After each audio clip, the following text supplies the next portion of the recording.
اعوذ باللہ من الشیطان الرجیم بسم اللہ الرحمن الرحیم۔ آج مجھے جس موضوع پر لب کشائی کرنے کا موقع ملا ہے اس کا عنوان ہے سیرت النبی صلی اللہ علیہ وآلہ وصحبہ وسلم۔ حاضرین محفل، السلام علیکم ورحمۃ اللہ وبرکاتہ۔ گوشہ گوشہ دنیا کا تھا خزاں کا گہوارہ، گوشہ گوشہ دنیا کا تھا خزاں کا گہوارہ، ساتھ میرے آقا کے دہمی بہار آئی۔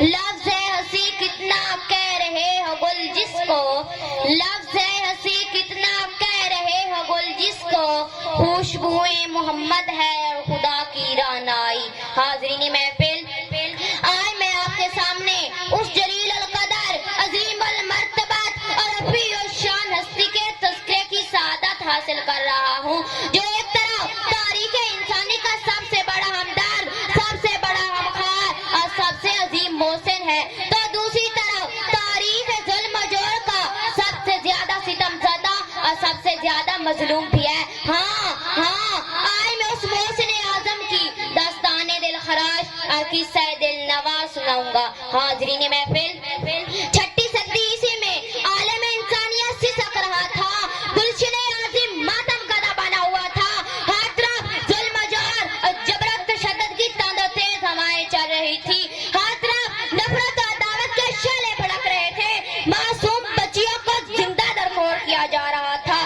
بنت حوا کو جانوروں سے بھی بدتر سمجھا جا رہا تھا، غاز کے انسان وحشی درندہ بن چکا تھا اور انسانیت تباہی و بربادی کے آخری نشان تک پہنچ چکی۔ اچانک رحمت و خداوندی جوش میں آئی اور رب کے تپتے صحرا میں اس نبی امی کا ظہور ہوا، جو سارے جہانوں کا درد اپنے دل میں سمیٹے ہوئے تھا، جو انسانیت کا غمخوار، مظلوموں کا مددگار تھا۔ اس ذات مقدس نے تو تمام ظلم و ستم کے خلاف علم بغاوت بلند کیا، انسانوں کو ضلالت کے اندھیرے سے نکال کر ہدایت کی روشنی میں لا کھڑا کیا، معصوم کلیوں کو مسکرانے کا حق عطا کیا، مظلوم عورتوں کو بعزت مقام دیا، بگڑے ہوئے معاشرے کی اصلاح کی اور تڑپتی ہوئی انسانیت کی مسیحائی کی۔ حاضرین محفل، ایسی عظیم ہستی، ایسی مقدس و پاکیزہ ہستی، ایسی بابرکت ہستی تو اس قابل تھی کہ اسے سینے سے لگایا جاتا، اسے پلکوں میں بٹھایا جاتا، اس کے پاکیزہ جذبات کا احترام کیا جاتا، اس کے مقدس پیغام کو سمجھا جاتا، اس کے بے چینی اضطراب کو محسوس کیا جاتا، مگر ستم کوشی اور احسان فرموش کی انتہا ہو گئی، لوگ اپنے محسن اور مسیحا کی دل آزاری اور ایذ رشانے میں مشغول ہو گئے۔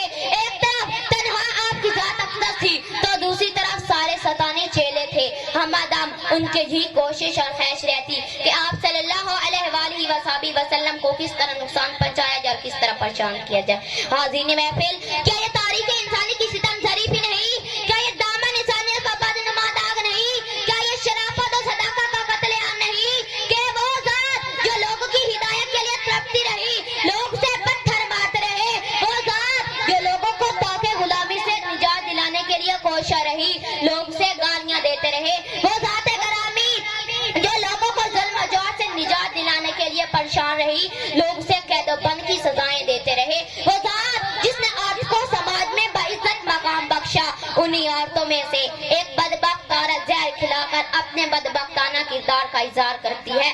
حد ہو گئی احسان فراموشی کی اور حق فراموشی کی۔ اللہ کو درود و سلام اس محسن اعظم پر جو یہ تمام کچھ سنتا رہا، سہتا رہا اور پھر بھی اس کی کامیابی و قبرانی کے لیے تڑپتا رہا، سلگتا رہا۔ حاضرین محفل، سب دسوس مقام حیرت ہے، آج بھی روشن خیالی کا دعویٰ کرنے والی دنیا، خود کو مذہب کہلانے والی دنیا، اپنے آپ کو ترقی یافتہ کہلانے والی دنیا، مساوات کے نام پر نفرت پھیلانے والی دنیا، تہذیب نو کے نام پر بے حیائی و بے غیرتی پھیلانے والی دنیا، روشنی خیالی کے نام پر ظلمت پھیلانے والی دنیا، آزادی نسواں کے نام پر مہلک ارث پیدا کرنے والی دنیا، اس محسن اعظم اور مشقت بنی آدم پر طرح طرح کے الزامات و الہامات کی یورش کر رہی ہے، اور آپ صلی اللہ علیہ وآلہ وصحبہ وسلم کی بابرکت و مقدس ذات کے بارے میں منفی خیال رکھنے والوں کی سرپرستی اور حمایت کر رہی ہے۔ حاضرین محفل، ایسے وقت میں ہم پر واجب ہوتا ہے کہ ہم ان کی آہستہ سری کا مداوائے پہن کریں، ان کی زندہ دہنی کا دندان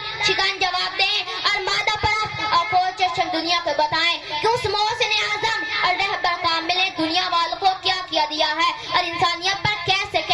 عظیم و شان انعامات فرمائے ہیں. آج ان خوشے چینوں احسان فراموش سے پوچھنا چاہتا ہوں کہ وہ بتائیں انقلاب دہر کا روح رواں وہ کون تھا؟ انقلاب دہر کا روح رواں وہ کون تھا؟ بحث تخلیق کن ہستی کن فقا وہ کون تھا؟ ہو کے نظام جس پہ تھا خود خالق عرش عظیم، ہو کے نظام جس پہ تھا خود خالق عرش عظیم. ایسا کامل اس جہاں میں اے زماں وہ کون تھا؟ ایسا کامل اس جہاں میں اے زماں وہ کون تھا؟ وسلم.